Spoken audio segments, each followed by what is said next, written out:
늦가을이었다. 강원도 상골에 자리한 오래된 기와집 앞으로 서울 번호판을 단 낡은 승용차 한 대가 천천히 멈춰 섰다. 마을 어귀부터 비포장길이 이어졌고 차 바닥이 자갈을 긁는 소리가 주변의 정막 속에서 유독 크게 들렸다. 가을이 깊어도 이 마을에는 단풍이 드는 나무가 많지 않았다. 대신 소나무가 많아서 사계절 내내 짙은 초록이 산을 덮었다. 그 초록 아래 낡은 기와집이 하나 있었다. 차에서 먼저 내린 사람은 38살의 이수아였다. 이태복의 하나뿐인 딸. 서울에서 살다가 아버지가 허리가 안 좋다는 전화 한 통을 받고 뭔가를 핑계 삼아 내려오고 싶었던 것인지도 모른다는 생각이 운전하는 내내 들었다. 수아는 트렁크를 열기 전에 잠깐 멈추어 섰다. 집을 바라보았다. 담벼락에 흙이 군데군데 벗겨지고 대문 기둥 옆 감나무에는 주황빛 감들이 불규칙하게 달려 있었다. 어릴 적 기억과 조금도 다르지 않은 풍경이었다. 달라진 것이 있다면 그 시절에는 마당 한켠 아궁이에서 연기가 피어오르고 어머니의 노랫소리가 부엌 창문을 타고 흘러나왔다는 것이었다. 지금은 아무 소리도 없었다. 집이 숨을 죽이고 있는 것 같았다. 민준아, 내려. 뒷좌석에서 아이가 천천히 내렸다. 7살 박민준. 작고 야윈 몸에 짙은 갈색 눈동자를 가진 아이였다. 민준은 차에서 내리면서도 아무 말을 하지 않았다. 수아 곁에 서서 할아버지 집을 올려다볼 뿐이었다. 아이의 시선이 기와지붕 끝에서 감나무 꼭대기로 다시 담벼락 아래 돌계단으로 천천히 움직였다. 무언가를 눈에 담는 것처럼 아주 조심스럽고 세밀하게. 민준이 말을 잃은 것은 5살 때부터였다. 처음에는 수줍음이 많아서 그런 줄만 알았다. 그러다 유치원에서 선생님이 연락을 해왔다. 민준이 친구들 앞에서 한마디도 하지 않는다고. 어떤 질문을 해도 그냥 바라보기만 한다고. 병원 2곳을 다녔다. 2곳 모두 같은 말을 했다. 선택적 함구증이라고. 심리적 원인이 있는 경우가 많으며 언어 치료와 함께 충분한 시간이 필요하다고 했다. 수아는 그 진단을 듣던 날 밤 남편 강도현과 오래 이야기를 나눴다. 무엇이 원인인지, 어디서부터 잘못된 것인지. 민준이 4살이 되던 해 2사람이 크게 싸웠던 일. 이사를 3번이나 반복하며 아이를 불안하게 했던 일들이 하나씩 떠올랐다. 그때마다 수아는 자신의 어깨가 더 무거워지는 것을 느꼈다. 아이가 말을 하지 않는 것이 자신 때문이라는 죄책감이 좀처럼 가시지 않았다. 그런 민준에게 한 가지 특별한 것이 있었다. 그림을 그렸다. 말 대신 그림으로 세상과 소통했다. 처음에는 색연필 몇 자루를 손에 쥐어주었는데 아이는 종이 위에 선을 긋는 것을 멈추지 않았다. 언어치료사도 놀랐다. 7살짜리 아이가 그리는 그림치고는 지나치게 세밀하고 구도가 정확하며 거기에 말로 설명하기 어려운 감정까지 담겨 있다고 했다. 선생님이 이 아이는 그림으로 말하는 아이라고 했을 때 수아는 그 말이 위로인지 안타까움인지 구분이 되지 않았다. 수아는 트렁크에서 가방들을 꺼냈다. 2인분의 옷가지와 세면도구. 그중 하나는 민준의 크레파스 상자와 스케치북이 담긴 작은 배낭이었다. 민준은 어딜 가든 그 배낭을 직접 메고 다녔다. 다른 어떤 것을 잊어버려도 그 배낭만큼은 잊지 않았다. 마당 쪽 미닫이 문이 삐걱거리며 열렸다. 이태복이 나왔다. 74살. 젊은 시절부터 키가 크고 어깨가 넓었는데 이제는 등이 조금 굽어 있었다. 흰 머리카락이 귀 옆으로 삐져나왔고 두꺼운 안경 너머 눈이 수아를 발견하더니 잠깐 멈추었다. 반가움도 놀라움도 표정에 드러나지 않는 사람이었다. 이태복은 원래 그런 사람이었다. 왔냐? 2 글자였다. 딸과 반갑게 포옹하는 아버지가 아니었다. 그냥 그렇게 서서 시선을 수아에서 민준으로 옮겼다. 손자를 내려다보는 노인의 눈이 잠깐 부드러워졌다가 다시 원래대로 돌아왔다. 민준은 할아버지를 올려다보았다. 두 사람은 처음 만나는 사이였다. 민준이 태어났을 때 이태복은 내려왔었지만 그때 민준은 갓난아기였다. 기억이 있을 리 없었다. 그런데 민준은 낯선 사람을 보는 표정이 아니었다. 오래 알던 사람을 마주한 것처럼 그냥 고요하게 바라보았다. 이태복이 천천히 쪼그려 앉았다. 관절이 불편한지 낮게 신음소리가 났다. 민준의 눈높이에 맞추고 잠시 아이의 얼굴을 들여다보다가 말했다. 많이 컸네. 민준은 대답하지 않았다. 그냥 할아버지의 얼굴을 보았다. 이태복의 주름을, 흰 눈썹을, 두꺼운 안경테를, 그것들을 빠짐없이 눈 안에 담는 것처럼 이태복은 천천히 일어나며 수아에게 말했다. 밥은? 먹고 왔어요. 아버지, 들어와. 그것이 첫 만남의 전부였다. 수아는 가방을 들면서 왜인지 모르게 눈물이 날 것 같았다.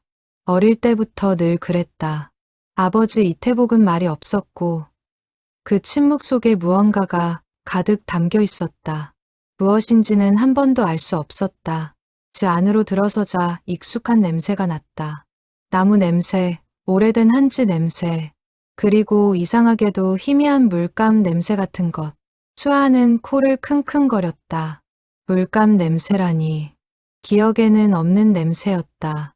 아버지 집에서 물감을 본 적이 없었다. 민주는 마루에 올라서더니 방 안을 한 바퀴 둘러보았다. 아이의 눈이 천장 높이까지 올라갔다가 내려왔다. 그리고 배낭에서 스케치북을 꺼내 마루 끝에 앉았다. 크레파스 상자를 열고 색을 고르기 시작했다. 이태복은 부엌에서 물 한 잔을 가지고 나오다 민준을 보았다. 아이가 그림을 그리는 모습을 잠시 바라보다가 아무 말 없이 방으로 들어갔다. 수아는 짐을 풀면서 민준을 곁눈질로 보았다. 아이는 집중하고 있었다. 크레파스 선들이 하얀 종이 위에 쌓이고 있었다. 그날 밤, 민준이 첫 번째 그림을 완성했다. 이태복은 방 안에 혼자 앉아 있었다. 창문 밖으로 마당이 보였다. 오래된 감나무 아래 그늘이 길게 뻗어 있었다. 수님이 가고 나서 그 나무가 해마다 감을 맺었다. 아무도 따지 않아서 감들은 익다가 그냥 떨어졌다. 새들이 쪼아 먹기도 했다. 이태복은 그것이 낭비라는 생각도 했지만 사다리를 오르내리는 것이 귀찮기도 했고 혼자 다 먹지도 못했다. 올해는 수아와 민준이 왔다. 이태복은 그 생각을 하다가 자신이 무언가를 기다리고 있었다는 것을 처음으로 느꼈다. 분명하게 원하지는 않았지만 이 집에 누군가가 오기를 기다리고 있었던 것 같았다. 수아가 전화해서 내려오겠다고 했을 때 이태복은 짧게 그래 라고만 했다. 하지만 전화를 끊고 마당을 한 바퀴 돌았다. 이태복에게 그것은 기쁨을 표현하는 방식이었다. 민준이 말을 못한다는 이야기는 수아에게 들어서 알고 있었다. 그래도 괜찮았다. 이태복 자신도 말이 많은 사람이 아니었으니까 말이 없는 것과 할 말이 없는 것은 다르다는 것을 이태복은 오래 살면서 알았다. 수아는 짐을 풀면서 방 안을 둘러보았다. 정리가 잘 되어 있었다. 아버지는 정리를 잘하는 사람이었다. 이불도 반듯하게 개어져 있었고 책상 위에는 기상학 관련 책이 하나 놓여 있었다. 안경 닦기가 그 옆에 가지런히 있었다. 혼자 사는 사람의 질서 있는 공간이었다. 수아는 그 방이 외롭다고 생각했다. 잘 정돈되어 있어서 더 외로워 보였다. 어떤 공간은 그 안에 사는 사람의 외로움을 감추는 것이 아니라 드러냈다. 아버지의 방이 그랬다. 수아는 짐을 다 풀고 창가에 앉았다. 창문 너머로 마당이 보였다. 이태복이 마당 구석에 서서 하늘을 올려다보고 있었다. 관측소에서 수십 년을 하늘을 보았으니 지금도 습관처럼 하늘을 보는 것이었다. 어떤 습관은 몸에 새겨진다. 일을 그만두어도 손에 남는 것처럼 민준이 마루에서 크레파스를 꺼내어 색을 고르고 있었다. 신중하게, 오래 고르고 있었다. 수아는 그 모습을 보면서 아이가 무언가를 그릴 준비를 하고 있다는 것을 알았다. 어떤 그림이 나올지는 알 수 없었다. 수아는 민준에게 크레파스를 더 꺼내 주었다. 새 것이었다. 민준이 조심스럽게 받아 배낭 안에 넣었다. 그 배낭이 이 집 어딘가에서도 항상 민준 곁에 있었다. 어두워지기 전 민준이 스케치북을 덮었다. 오늘의 그림이 완성된 것이었다. 민준은 첫날 밤 이 집의 냄새를 맡았다. 나무와 오래된 한지, 그리고 희미한 물감 냄새. 아이는 그 냄새가 마음에 들었다. 그림은 다음 날 아침에 발견되었다. 민준이 스케치북을 마루에 펼쳐놓고 부엌에 밥을 먹으러 들어가면서였다.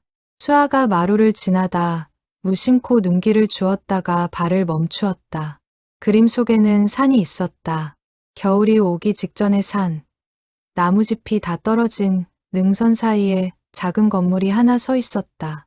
건물의 지붕에는 둥글고 납작한 기구 같은 것이 솟아 있었고, 옆으로 기상 측정 장비처럼 보이는 긴 막대가 2개 세워져 있었다. 건물 아래로는 좁고 구불한 산길이 능선을 따라 아래로 이어졌다. 주변에는 소나무들이 빽빽하게 그려져 있었다. 수아는 그림을 한참 들여다보았다. 어딘가 본 듯한 풍경이었다. 아니, 정확히는 어딘가 들어본 풍경이었다. 그런데 이상했다. 민주는 이 집에 어제 처음 왔다. 이 마을도 처음이었다. 서울에서 나고 자란 아이가 이런 산 위 건물을 직접 볼 기회는 없었다. 이태복이 부엌에서 나오다 수아의 손에 들린 스케치북을 보았다. 그 순간 이태복의 발이 멈추었다. 노인은 천천히 다가왔다. 스케치북을 가져가려는 것이 아니었다. 그냥 보았다. 안경 너머 눈이 그림 위에서 오랫동안 움직이지 않았다. 아버지? 수아가 불렀다. 이태복은 대답하지 않았다. 노인의 손이 천천히 올라와 그림 위에 얹혔다. 집게 손가락이 지붕 위 둥근 기구를 가만히 짚었다. 이걸 어디서 봤니? 목소리가 낮고 잠깐 갈라졌다. 민주는 부엌 문 앞에 서서 2 사람을 바라보았다. 아이는 대답하지 않았다. 부엌으로 들어가지도 않고 그냥 서 있었다. 수아가 물었다. 아버지, 이 건물이 뭐예요? 이태복은 그림에서 눈을 떼지 못하면서 짧게 말했다. 기상관측소, 기상관측소. 수아는 그 단어를 머릿속으로 천천히 되새겼다. 아버지가 젊은 시절부터 30여 년을 보낸 곳, 강원도 어느 산 위에 있다고 들었지만 수아는 한 번도 올라가 본 적이 없었다. 사진도 변변히 본 적이 없었다. 그냥 아버지가 그곳에서 평생을 보냈다는 것만 알았다. 그런데 민준이 그것을 그렸다. 수아는 아이를 불렀다. 민준아, 이거 어디서 봤어? 민준은 대답하지 않고 부엌으로 들어갔다. 이태복은 그림을 조심스럽게 들고 방으로 들어갔다. 수아는 아버지의 뒷모습을 보며 설명하기 어려운 기분이 들었다. 불안한 것인지, 신기한 것인지, 오래된 무언가가 살짝 건드려지는 느낌이었다. 밥을 먹는 동안 이태복은 말을 하지 않았다. 평소에도 말이 없는 사람이었지만 오늘은 다른 의미로 조용했다. 어딘가 먼 곳을 보는 눈이었다. 숟가락을 들었다가 내려놓고 다시 들었다가 또 내려놓았다. 밥이 끝나고 민주는 스케치북으로 돌아갔다. 이태복은 마당에 나가 앉았다. 평상 위에, 그 오래된 평상은 이태복이 젊어서 직접 만든 것이었다. 판자가 군데군데 갈라져 있었지만 아직도 사람 하나 둘은 너끈히 버텼다. 노인은 마당 끝 감나무를 바라보았다. 관측소 생각이 났다. 그것은 오래된 생각이었다. 이태복이 그 산 위에서 보낸 세월은 32년이었다. 32년 동안 매일 하늘을 관측했다. 기압을 재고 풍향을 기록하고 강수량을 측정했다. 그 숫자들이 서울 어딘가의 컴퓨터로 들어가 날씨 예보가 되었다. 이태복이 평생 해온 일이었다. 관측소를 떠날 때 이태복은 70살이 다 되어 있었다. 강제 퇴직이 아니었다. 이태복이 먼저 신청했다. 더는 산을 오르내리기가 힘들었고 무릎이 말을 듣지 않았다. 마지막 날 관측소 문을 잠그고 산을 내려오면서 이태복은 뒤를 돌아보지 않았다. 그런데 그 건물이 민준의 그림에 있었다. 이태복은 눈을 감았다. 그 산이 떠올랐다. 여름이면 구름이 건물 아래까지 내려와 앉았다. 겨울이면 눈이 문을 막았다. 봄에는 삼벚꽃이 갑자기 피었다가 이틀 만에 졌다. 32년 동안 그 산의 사계절을 봤다. 그 산의 하늘을 봤다. 그 시절이 행복했냐고 누가 묻는다면 이태복은 선뜻 대답하지 못했을 것이다. 행복과 불행이 뒤섞인 세월이었다. 그것이 삶이라는 것을 알면서도 뒤섞인 감정을 풀어낼 말을 이태복은 늘 갖지 못했다. 밤이 깊었다. 수아는 민준을 재우고 나서 살그머니 아버지 방 앞에 섰다.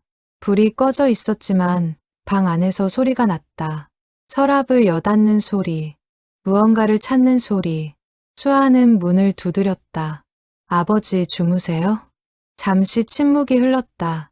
그러다 이태복의 목소리가 낮고 짧게 들렸다. 자라. 수아는 문에 이마를 기대었다가 물러섰다. 복도를 걸어가며 뒤를 한번 돌아보았다. 문틈으로 불빛이 새어나오지 않았다. 아버지는 불도 켜지 않고 어둠 속에서 뭔가를 찾고 있었다. 새벽에 수아가 잠깐 눈을 떴을 때 아버지 방 쪽에서 아주 작은 소리가 들렸다. 뭔가 바스락거리는 소리, 종이 소리 같기도 했다. 수아는 눈을 감았다가 다시 뜨고 결국 그냥 잠들었다. 다음 날 아침, 이태복은 부엌에서 죽을 끓이고 있었다. 피곤한 것 같지는 않았다. 아니, 정확히는 피곤함이 얼굴에 드러나는 사람이 아니었다. 이태복의 얼굴은 오랜 세월 지어온 것처럼 언제나 같은 표정이었다. 민주는 마루에 앉아 어제의 스케치북을 다시 펼쳤다. 새 페이지에 새로운 크레파스를 골랐다. 이태복은 죽을 저으면서 손자를 바라보았다. 저 아이가 어제 그린 그림, 그 건물, 그 능선. 이태복은 32년 동안 산 위에서 일했다. 그 건물의 모양이 어떻게 생겼는지, 지붕에 달린 바람개비가 어느 방향으로 꺾여 있었는지, 관측 장비가 몇 개나 설치되어 있었는지, 그것을 사진으로 찍어본 사람은 거의 없었다. 찾아오는 사람도 없었다. 깊은 산속, 출입이 통제된 구역이었다. 민주는 서울에서 태어났다. 이 집, 이 마을에 온 것은 어제가 처음이었다. 이태복은 국자를 내려놓았다. 밤이 깊어졌다. 수아는 민준을 재운 후 아버지 방 앞에 섰다. 불은 꺼져 있는데 방 안에서 서랍을 여닫는 소리, 뭔가를 찾는 소리가 들렸다. 설명할 수 없는 불안감이 밀려왔다. 수아는 문을 두드렸다. 아버지 주무세요? 잠시 침묵이 흘렀다. 그러다 이태복의 목소리가 낮고 짧게 들렸다. 자라. 수아는 문에 이마를 기댔다가 물러섰다. 복도를 걸어가며 뒤를 한번 돌아보았다. 문틈으로 불빛이 새어나오지 않았다. 아버지는 불도 켜지 않고 어둠 속에서 뭔가를 찾고 있었다. 새벽에 수아가 잠깐 눈을 떴을 때 아버지 방 쪽에서 아주 작은 소리가 들렸다. 뭔가 바스락거리는 소리, 종이 소리 같기도 했다. 수아는 눈을 감았다가 다시 뜨고 결국 그냥 잠들었다. 그것이 이태복이 방 안에서 오래된 서랍을 뒤지던 소리였다는 것을 수아는 나중에야 알게 되었다. 이태복이 찾고 있던 것이 무엇인지도 훨씬 뒤에야 알게 되었다. 다음 날 아침이 되었다. 마당에 안개가 피어 있었다. 이태복은 새벽같이 일어나 마당을 쓸고 있었다. 수아가 잠을 깨서 창문 너머로 그 모습을 보았다. 아버지는 빗자루를 길게 잡고 천천히 마당을 쓸었다. 규칙적이고 조용한 동작이었다. 관측소에서도 그렇게 했을 것이다. 일과가 끝나고 나서 또는 시작하기 전에 홀로 그 공간을 쓸고 정리하는 것. 그것이 이태복의 방식이었다. 수아는 부엌으로 나가 밥을 지으려 했다. 냉장고에 재료가 있었다. 아버지 혼자 먹는 것보다 많은 양이었다. 미리 준비한 것이었다. 수아는 아버지가 방에서 무언가를 찾고 있다는 것을 알면서 잠을 청했다. 찾는 것이 무엇인지 알 수 없었다. 물어보는 것이 맞는 일인지도 알 수 없었다. 이 집에서는 많은 것이 말 없이 진행되었다. 어릴 때부터 그랬다. 아버지가 산에 올라가는 날 아침에도 아무도 많은 말을 하지 않았다. 어머니는 밥을 차려주었고 아버지는 먹고 가방을 들고 나갔다. 수아는 따라 나가 문 앞에서 보았다. 그게 전부였다. 그런데 그것으로 충분했다. 아니, 충분하지 않았지만 그것이 이 가족의 방식이었다. 지금도 그 방식은 그대로였다. 아침 식사를 마치고 이태복이 마당으로 나갔다. 마당을 걸으며 나무들을 살폈다. 감나무, 소나무, 담 옆 진달래. 수아는 그 뒷모습을 바라보았다. 이 마당에서 몇십 년을 산 사람의 걸음이었다. 이태복은 마당을 오래 바라보았다. 감나무가 가을 바람에 흔들렸다. 그 흔들림이 오래된 것이었다. 마당이 조용했다. 아이가 오고부터 이 집이 다시 살아나는 것 같았다. 수아는 아버지가 혼자 먹던 밥상의 흔적을 생각했다. 혼자서 먹기에는 너무 조용한 공간이었다. 이틀이 지났다. 민주는 날마다 그림을 그렸다. 아침에 일어나면 가장 먼저 스케치북을 꺼내고 밥을 먹고 나면 다시 펼쳤다. 이태복이 마당에서 일할 때도, 수아가 부엌에서 음식을 만들 때도, 민주는 마루 한켠에 앉아서 크레파스를 움직였다. 수아는 민준이 그리는 그림들이 점점 신경 쓰였다. 일반적인 아이들의 그림이 아니었다. 집을 그리면 이 집의 감나무 가지 뻗은 모양이 정확했다. 마당을 그리면 장독대의 크기와 위치가 어제 본 것 그대로였다. 처음 오는 낯선 장소인데 민준의 그림 속 공간은 이상하리만치 정밀했다. 그런데 이태복이 이상한 것은 다른 이유에서였다.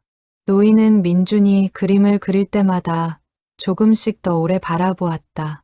처음에는 지나치다 힐끔 보는 정도였다. 그 다음 날에는 평상에 앉아 먼 데를 보는 척하면서 곁눈질로 보았다. 사흘째가 되자 이태복은 아예 민준 옆에 앉았다. 아무 말도 하지 않고 그냥 옆에 앉아 아이가 그림 그리는 것을 바라보았다. 민준도 이상하게 여기지 않았다. 할아버지가 옆에 앉아도 그냥 그림을 계속 그렸다. 수아는 그 두 사람을 부엌 창문 너머로 바라보았다. 말 없는 할아버지와 말 없는 손자. 둘이 나란히 앉아있는 모습은 어딘가 닮아 있었다. 피를 나눠서가 아니라 자세가, 침묵의 방식이 닮아 있었다. 그날 오후 이태복이 마당 구석에서 낙엽을 쓸고 있을 때 민준이 마당으로 나왔다. 스케치북을 들고 아이는 할아버지 곁으로 가더니 평상에 올라 앉았다. 이태복의 옆에 너무 가깝지도 너무 멀지도 않은 거리였다. 이태복이 빗자루를 멈추었다. 민준을 내려다보았다. 아이가 스케치북을 펼쳤다. 새 페이지였다. 크레파스를 꺼내는 손이 느렸다. 갈색, 회색, 파란색. 그것들을 한 줄로 늘어놓더니 천천히 갈색부터 집어들었다. 이태복은 빗자루를 마당 귀퉁이에 세워두고 평상에 앉았다. 민준 옆에 마찬가지로 거리를 두고 아이가 선을 긋기 시작했다. 이태복은 고개를 살짝 숙여보았다. 선들이 모이기 시작했다. 나무들, 좁고 가파른 산길, 그리고 그 길을 따라 올라가는 사람의 뒷모습. 이태복은 시선을 거두고 마당 끝을 바라보았다. 기억이 올라왔다. 그것은 오래된 기억이었다. 이태복이 기상관측원으로 발령받은 지 7년이 지났을 때였다. 30대 초반, 관측소 생활이 몸에 완전히 배었고 산 위의 고독한 시간에도 익숙해진 무렵이었다. 그해 봄에 이태복이 산에서 내려온 날 마을 어귀 냇가에서 낯선 사람을 마주쳤다. 서울에서 온 화가였다. 도시의 화가들이 가끔 이 산골까지 풍경을 그리러 왔다. 그 화가는 냇가에 이제를 세우고 산을 그리고 있었다. 이태복은 지나치려다 발을 멈추었다. 그 화가의 손이 움직이는 방식이 눈길을 끌었다. 붓이 캔버스 위에 닿는 순간 물감이 번지는 모양. 그것이 무슨 이유에서인지 이태복의 가슴 어딘가를 건드렸다. 이태복은 오래 서서 보았다. 화가가 눈치채고 고개를 들었다. 좋아하세요? 그림? 이태복은 대답하지 않았다. 대답을 못했다. 그 질문에 어떻게 대답해야 하는지 몰랐다. 화가가 웃으며 말했다. 한번 해보시겠어요? 붓 한 자루 드릴게요. 이태복은 붓을 받았다. 그리고 아무 말 없이 캔버스 한 귀퉁이에 선 하나를 그었다. 산 능선을 따라가는 선이었다. 가늘고 조금 떨렸다. 화가가 말했다. 손이 그림 알고 있네요. 이태복은 붓을 돌려주었다. 그것이 이태복이 그은 마지막 선이었다. 그날 집에 돌아와 아내 정수님에게 그 이야기를 했다. 수님은 눈이 커지면서 물었다. 그래서 더 그렸어요? 아니. 왜요? 이태복은 한동안 대답하지 않았다가 말했다. 그럴 시간이 어딨어. 사실이었다. 2달에 한 번 내려오는 휴가 동안 이태복은 집 고치고 장 보고 아내와 딸과 시간을 보내다 보면 이틀이 지나갔다. 그림을 그릴 시간이 없었다. 그렇게 생각했다. 오랫동안. 사실은 그게 다가 아니었다는 것을 이태복은 훨씬 뒤에야 알았다. 평상 위에서 이태복은 기억에서 눈을 거두었다. 옆에서 민준이 그림을 그리고 있었다. 아이의 손이 빠르게 움직였다. 크레파스 선들이 쌓였다. 이태복은 슬그머니 고개를 내밀어 보았다. 그림 속에 산길이 완성되어 있었다. 그 길을 따라 올라가는 뒷모습, 크고 넓은 어깨, 손에는 아무것도 들지 않은 혼자 걷는 사람. 이태복은 숨을 참았다. 그것이 자신이라는 것을 알았다. 왜 알았는지는 설명할 수 없었다. 그냥 알았다. 30년 전 이태복이 산을 올라가던 그 뒷모습이었다. 잊고 있었다고 생각했던 장면이 낯선 아이의 손끝에서 나왔다. 민준이 크레파스를 내려놓았다. 그림이 완성된 것이었다. 아이는 스케치북을 덮었다. 그리고 할아버지를 한번 보았다가 마루 쪽으로 걸어갔다. 이태복은 혼자 평상에 남았다. 감나무에서 바람이 불어왔다. 마른 잎 한 장이 떨어져 평상 위로 내려앉았다. 이태복은 손바닥 위에 그 잎을 올려놓았다. 오래된 손. 32년 동안 기계를 다루고 바람을 잰 손. 그 손 위에 마른 잎 하나가 놓여 있었다. 한 번도 붓을 제대로 쥐어본 적 없는 손이었다. 이태복은 평상에서 일어나 기억에서 눈을 거두었다. 관측소에서의 32년이 떠올랐다. 매일 새벽 2시에 일어나 하늘을 관측했다. 기온을 재고, 기압을 기록하고, 바람의 방향을 적었다. 그 작업을 하루도 빠짐없이 했다. 비가 와도, 눈이 와도, 관측이 끝나면 다시 잠을 자려 했지만 잘 수 없는 날도 많았다. 그런 날 이태복은 창문을 열고 하늘을 보았다. 별들이 많았다. 도시에서는 볼 수 없는 별들이 가득했다. 그 하늘을 보면서 이태복은 때때로 무언가를 그리고 싶다는 생각을 했다. 그 별들을, 그 어둠을, 그 산 위에서만 볼 수 있는 것들을. 하지만 종이가 없었고, 붓이 없었고, 물감이 없었다. 연필은 있었다. 언젠가 그 연필로 관측 일지 옆인 공간의 산의 능선을 그린 적이 있었다. 가늘게, 조심스럽게. 그게 전부였다. 민준이 할아버지의 기억을 어떻게 아는 것인지 이태복은 이해할 수 없었다. 다만 이 아이가 그리는 것들이 우연이 아니라는 것을 어딘가에서 오는 것이라는 것을 느꼈다.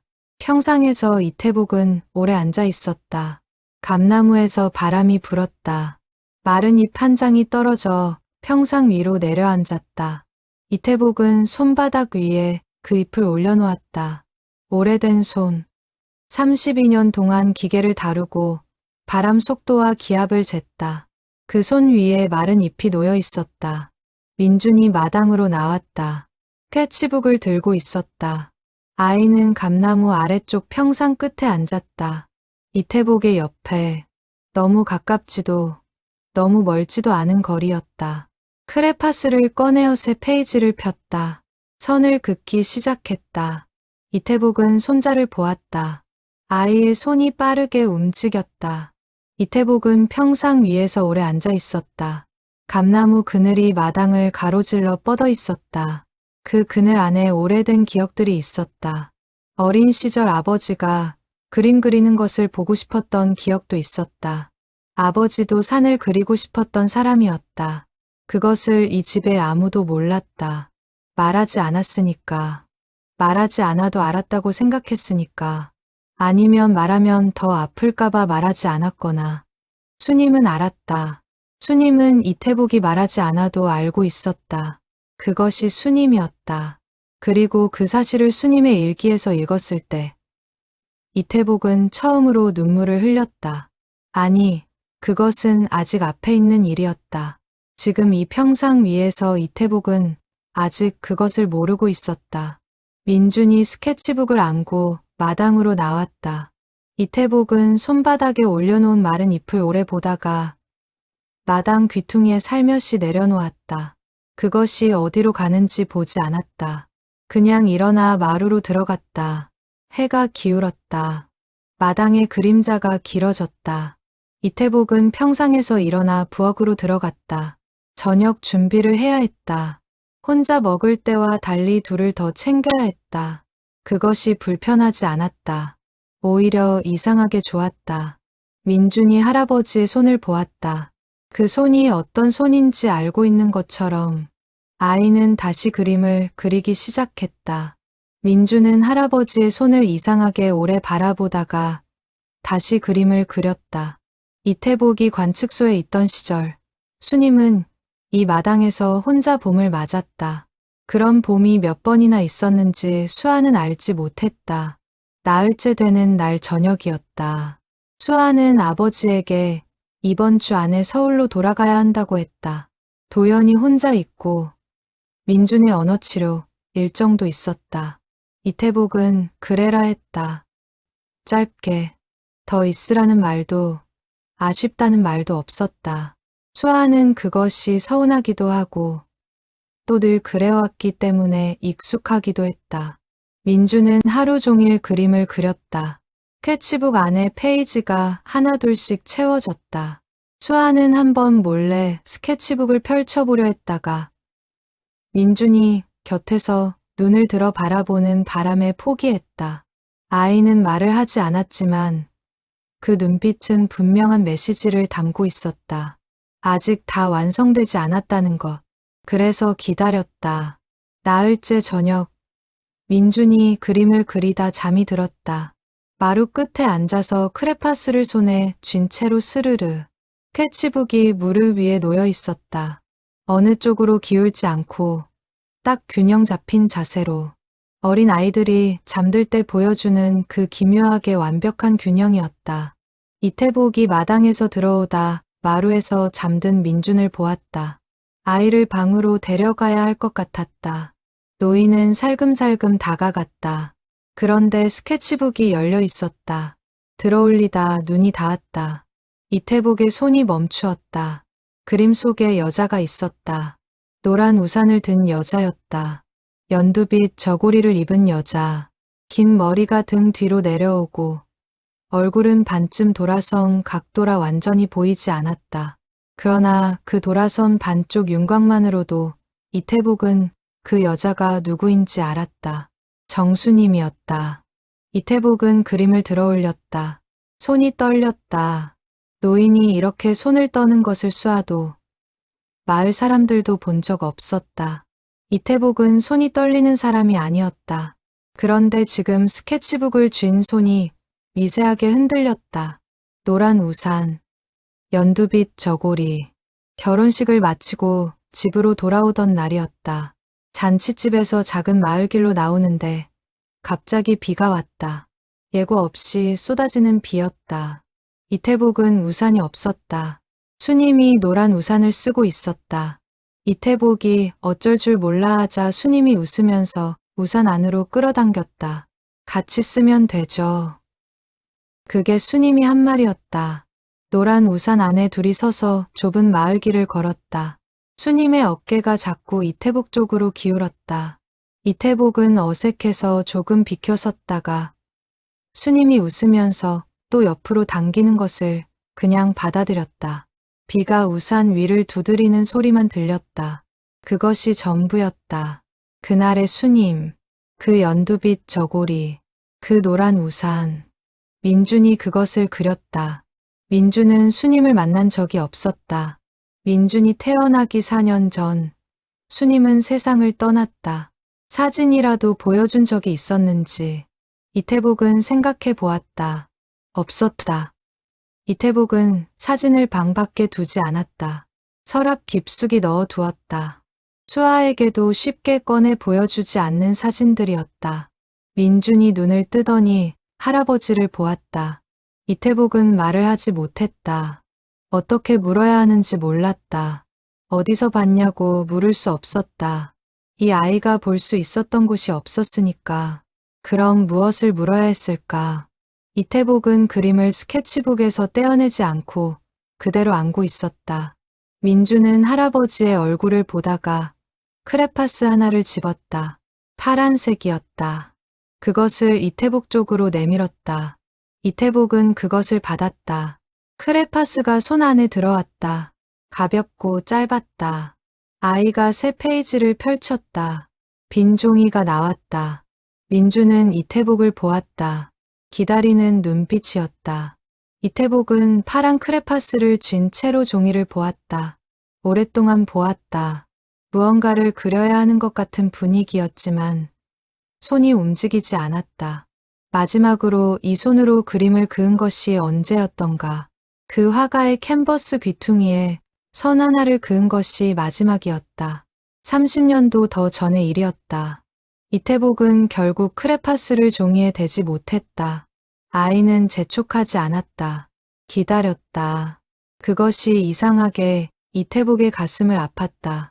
저녁 불빛이 두 사람 위로 내려앉았다. 마루 바깥으로 마당이 보였다. 감나무가 바람에 흔들렸다. 까치 한 마리가 어디선가 날아와 지붕 위에 앉았다가 다시 날아갔다. 이태복은 파란 크레파스를 민준에게 돌려주었다. 아이는 받았다. 그리고 자기 손에 쥔 빨간 크레파스와 함께 들고 다시 그림을 그리기 시작했다. 이태복은 그 옆에서 오래 앉아 있었다. 수아가 나오다 두 사람을 보고 멈추었다. 마루에 나란히 앉아 한 사람은 그림을 그리고 한 사람은 그걸 보고 있었다. 수아는 그 장면을 말없이 바라보다가 부엌으로 다시 들어갔다. 이태복이 결국 크레파스를 종이에 대지 못했다. 아이는 재촉하지 않고 그냥 기다렸다. 저녁 불빛이 두 사람 위로 내려앉았다. 이태복은 파란 크레파스를 손 안에 쥔 채 오래 앉아 있었다. 민주는 자기 그림을 그리기 시작했다. 할아버지 옆에서 아무 말 없이. 그것이 이상하게 이태복의 가슴을 아프게 했다. 강요하지 않는 것, 기다려주는 것. 이 아이는 이태복이 준비될 때까지 기다릴 수 있다는 것을 알고 있는 것 같았다. 어떻게 알았을까? 만난 지 며칠 되지 않은 아이였다. 말도 하지 않는 아이였다. 그런데도 이 아이는 이태복이 어떤 사람인지 알고 있는 것 같았다. 수아가 나왔다가 두 사람을 보고 멈추었다. 마루에 나란히 앉아 한 사람은 그림을 그리고 한 사람은 크레파스를 손에 쥔 채 있었다. 수아는 그 장면을 말없이 바라보다가 부엌으로 다시 들어갔다. 눈물이 나려고 한다는 것을 알면서 들어간 것이었다. 어머니가 돌아가셨을 때도 장례식 때도 울지 않던 아버지였는데 이제 손자의 그림 앞에서 손이 떨리는 것을 보았다. 수아는 수도꼭지를 틀었다. 물소리가 났다. 그 소리 안에서 잠깐 숨을 골랐다. 물이 손등 위로 흘렀다. 차갑고 맑은 물이었다. 수아는 그 물을 한참 맞았다. 눈물이 물과 함께 흘러내렸다. 이태복은 마침내 파란 크레파스를 민준에게 돌려주었다. 자신이 쓸 수 없다는 것을 인정하는 것이었다. 아직 준비가 되지 않았다는 것을 아이는 받았다. 그리고 자기 손에 쥔 빨간 크레파스와 함께 들고 다시 그림을 그리기 시작했다. 이태복은 그 옆에서 오래 앉아 있었다. 그날 밤 이태복은 자신의 방에서 서랍을 열었다. 안에는 종이 뭉치가 하나 있었다. 오래된 종이들이었다. 이태복은 그것을 꺼내들지 않았다. 그냥 바라보다가 서랍을 닫았다. 그날 밤 이태복은 오랫동안 잠을 자지 못했다. 천장을 바라보며 파란 크레파스를 손 안에 쥐었다 폈다 했다. 아주 가벼운 물건이었다. 아이의 손에 맞게 만들어진 것이었다. 그런데도 이태복의 손 안에서 그것은 무겁게 느껴졌다. 마지막으로 무언가를 그린 것이 언제였는지 기억이 나지 않았다. 연필로 관측 일지에 능선을 그렸던 것이 마지막이었다. 그것도 낙서에 가까웠다. 진짜로 그리려 했던 것은 아니었다. 진짜로 그리려 한 적이 있었을까? 화가가 붓을 건네줬을 때, 그때가 마지막이었다. 이태복은 한 획을 그었다. 그것이 전부였다. 그리고 집에 돌아와 수님에게 이야기했을 때, 수님이 물었다. 왜 더 그리지 않았냐고. 이태복은 시간이 없었다고 했다. 그것이 선택이라는 것을 몰랐다. 선택처럼 보이지 않는 선택이었다. 파란 크레파스를 책상 위에 놓았다. 내일 민준에게 돌려주어야 했다. 다음 날 아침 이태복은 아주 일찍 일어났다. 파란 크레파스가 책상 위에 있었다. 아직 거기에 있었다. 이태복은 그것을 집어들지 않았다. 그냥 보았다. 오래 보다가 부엌으로 갔다. 이태복은 부엌에서 나오다 마루를 보았다. 민준이 잠들어 있었다. 스케치북이 무릎 위에 열린 채 있었다. 이태복은 살금살금 다가가 담요를 덮어주었다. 그러다 스케치북에 그려진 것을 보고 손이 멈추었다. 이태복은 자리에서 일어났다. 오늘 밤에 잠이 올 것인지 몰랐다. 아마 오지 않을 것이었다. 이태복은 민준이 잠든 후에도 마루에 오래 앉아 있었다. 조용한 집 안에서 자신이 혼자가 아니라는 것을 이상하게 느꼈다. 그 손은 그림을 기억하고 있을 것이었다. 손은 잊지 않으니까. 이태복은 마루에 앉아 마당의 감나무를 보았다. 저 나무가 몇 번의 계절을 지나왔는지 알고 있었다. 닷새째 아침이었다. 이태복은 새벽같이 마을 쪽으로 나갔다. 장에 가야 한다는 말을 남기고 수아는 이태복이 나간 뒤 집 안청소를 시작했다. 아버지 집은 늘 정갈했지만 아버지가 혼자 쓸고 닦는 것과 누군가가 도와드리는 것은 달랐다. 부엌을 닦고 마루를 쓸고 수아는 아버지 방으로 들어갔다. 방은 깔끔했다. 이불이 반듯하게 개어져 있었고 책상 위에는 읽다 만 책 한 권과 안경 닦기 천 하나가 놓여 있었다. 창문 너머로 마당이 보였다. 수아는 먼지를 털다가 서랍장 앞에 멈추었다. 서랍장은 오래된 것이었다. 수아의 기억 속에도 그 서랍장은 항상 그 자리에 있었다. 3칸짜리였는데 아래 2칸은 이태복이 늘 열었다. 윗칸은 다른 2칸과 달리 손잡이가 없었다. 열쇠가 있다는 걸 어릴 때 어머니에게 들었다. 수아가 무엇이 들어있냐고 물으면 이태복은 물건이라고만 했다. 그 윗칸 서랍이 조금 열려 있었다. 아마 어젯밤 이태복이 뭔가를 꺼내다 제대로 닫지 않은 것이었다. 수아는 닫으려다 손을 멈추었다. 그 안이 어둡게 보였다. 종이 같은 것들이 있었다. 수아는 주저했다. 남의 서랍을 함부로 여는 것이 아니라는 것을 알았다. 더욱이 아버지가 오랫동안 잠가 두었던 서랍이었다. 그러나 어제 민준의 그림을 보고 나서부터 수아의 안에서는 뭔가가 풀려 있었다. 단단하게 잠겨있던 무언가가 느슨해진 느낌. 민준의 그림들이 열어놓은 것이었다. 수아는 천천히 서랍을 당겼다. 안에는 종이 뭉치가 하나 있었다. 오래된 종이들이 고무줄로 묶여 있었다. 그리고 그 아래에 작은 공책이 하나 있었다. 표지가 퇴색된 공책이었다. 겉에 작은 글씨가 씌어 있었다. 정수님, 어머니의 이름이었다.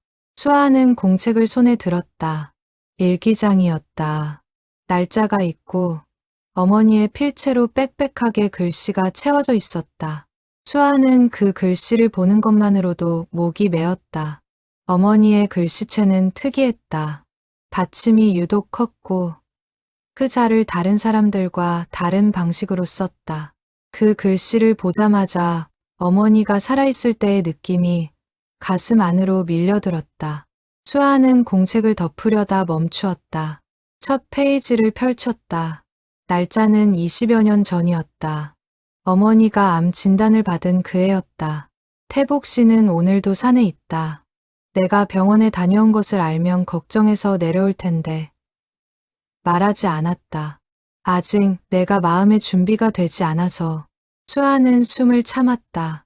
어머니는 처음 암 진단을 받았을 때 아버지에게 곧바로 알리지 않았다. 수아도 몰랐다. 어머니가 혼자 그것을 안고 있었다는 것을. 페이지를 넘겼다. 태복 씨가 젊었을 때 그림을 그렸다는 것을 나는 안다. 시어머니가 말해주셨다. 저 사람이 예전에 화가가 되고 싶었는데 집안 사정이 여의치 않아서 못 갔다고. 태복 씨는 나에게 그 이야기를 한 번도 한 적이 없다. 물어봐도 웃으면서 넘긴다. 지나간 일이라고, 별것 아니라고. 그런데 나는 안다. 지나간 일이 아니라는 것을.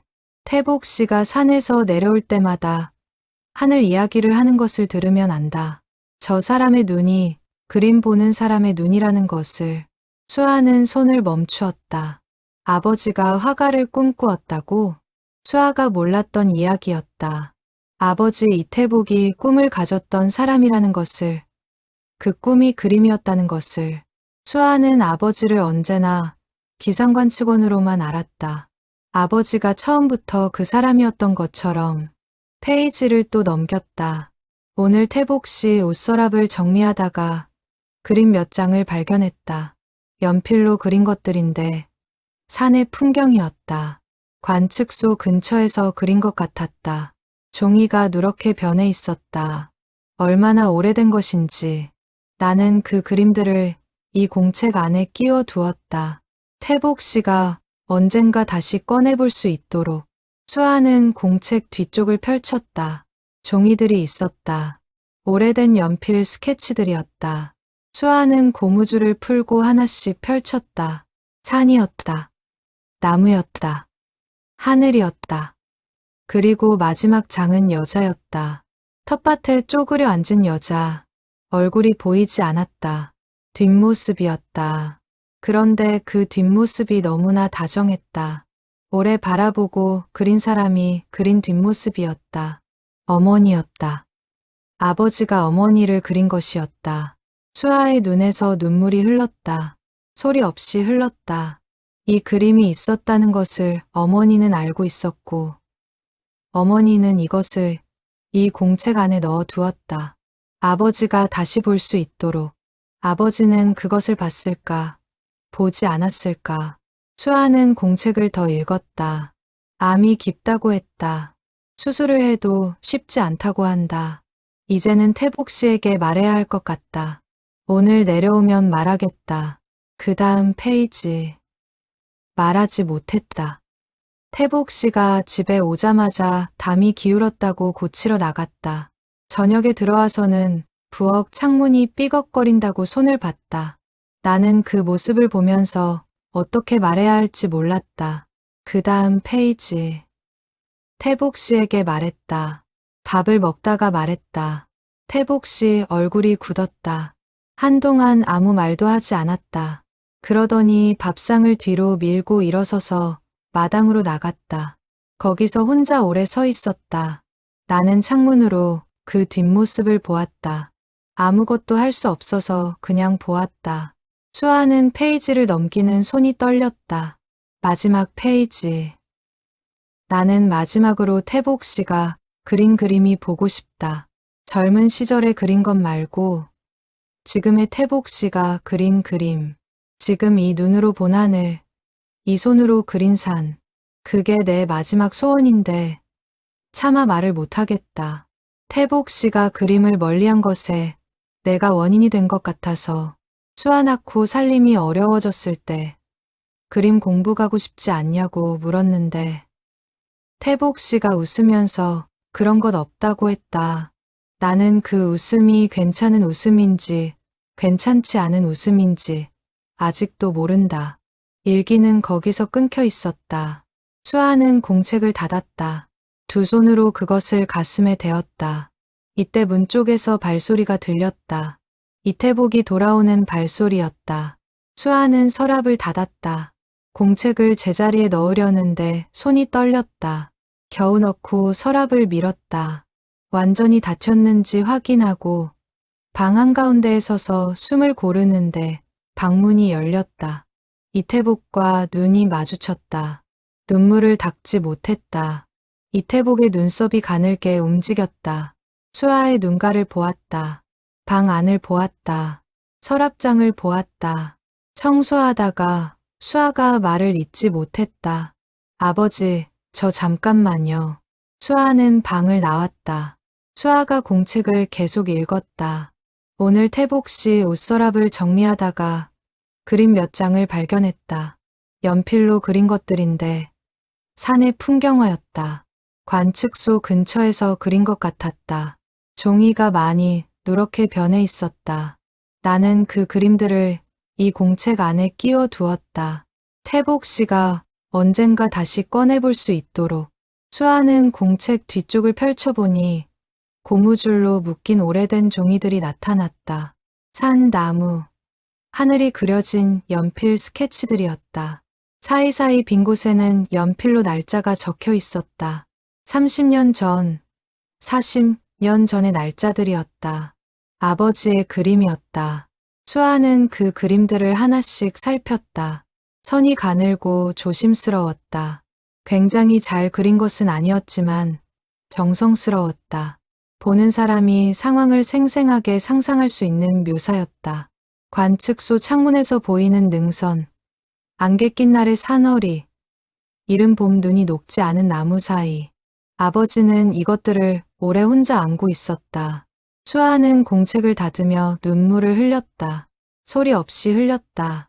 이때 발소리가 들렸다. 이태복이 돌아오는 것이었다. 수아는 서랍을 닫았다. 공책을 제자리에 넣고 서랍을 밀었다. 이태복이 방문을 열고 들어왔을 때 두 사람의 눈이 마주쳤다. 수아는 눈물을 감추려 했지만 이미 늦었다. 이태복의 눈썹이 가늘게 움직였고 수아가 청소하다가 라며 말을 잇지 못했다. 아버지는 대답하지 않고 그냥 물 한 잔을 들고 방으로 들어갔다. 수아는 방을 나왔다. 마루에서 민준이 그림을 그리고 있었다. 이태복도 평상에서 마당을 바라보고 있었다. 두 사람이 각자 자신의 자리에서 조용히 무언가를 하고 있었다. 이 집의 오후 풍경이었다. 이태복이 방으로 들어갔다. 서랍 앞에 섰다. 오래 섰다. 서랍을 열지 않고 방으로 들어갔다. 수아는 방문을 닫았다. 오래된 서랍이 제자리를 지키고 있었다. 수아는 마루 끝에 앉았다. 마당의 감나무가 바람에 흔들렸다.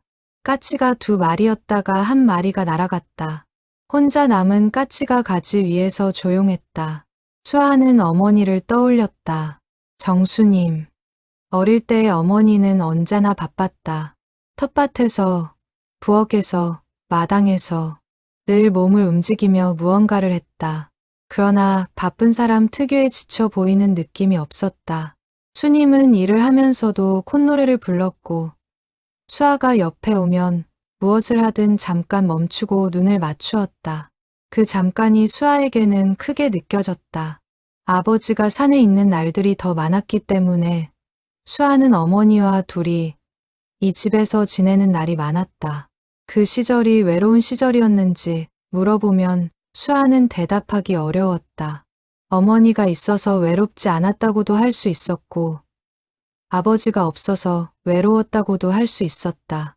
수님은 이태복이 없는 동안 이태복 이야기를 자주 했다. 산에서는 이런 걸 보겠다.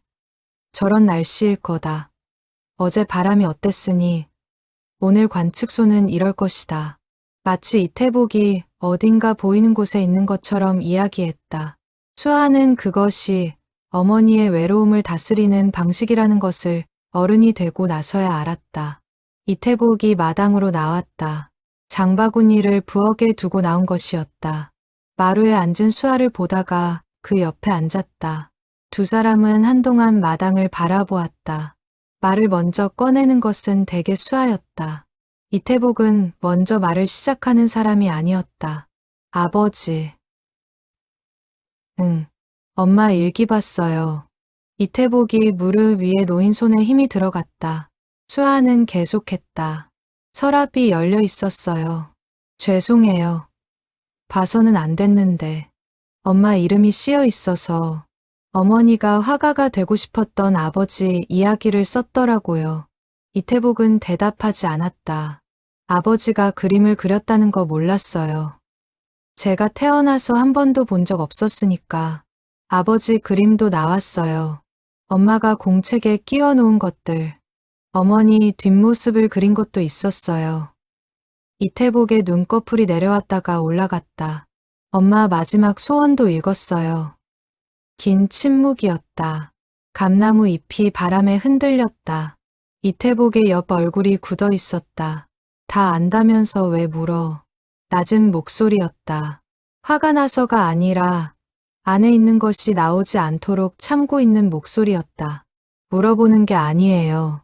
그냥 아버지한테 말하고 싶어서요. 이태복은 대답하지 않았다. 수아가 말했다.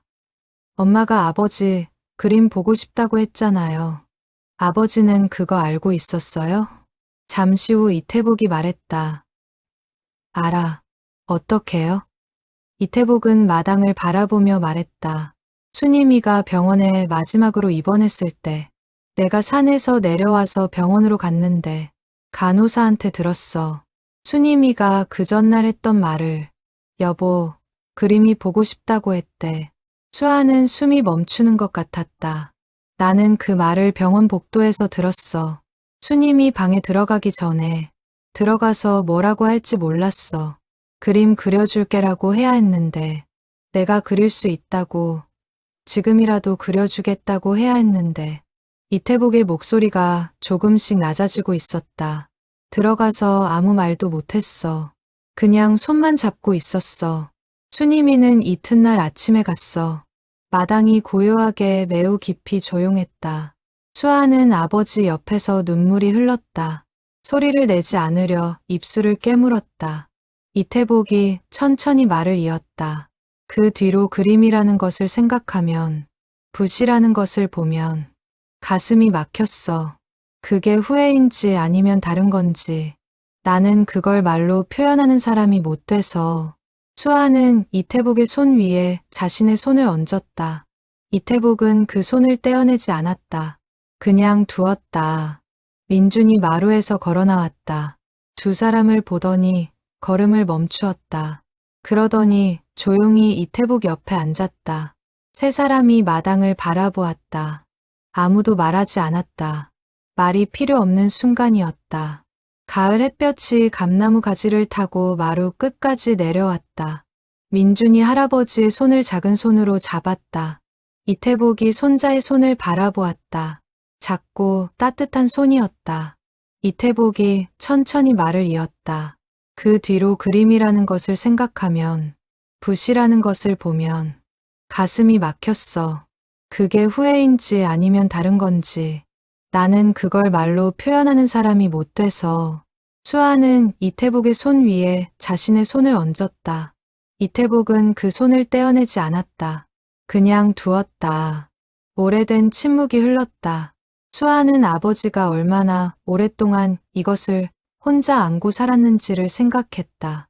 어머니 일기를 읽으면서 알았던 것보다 더 많은 것들이 있었다.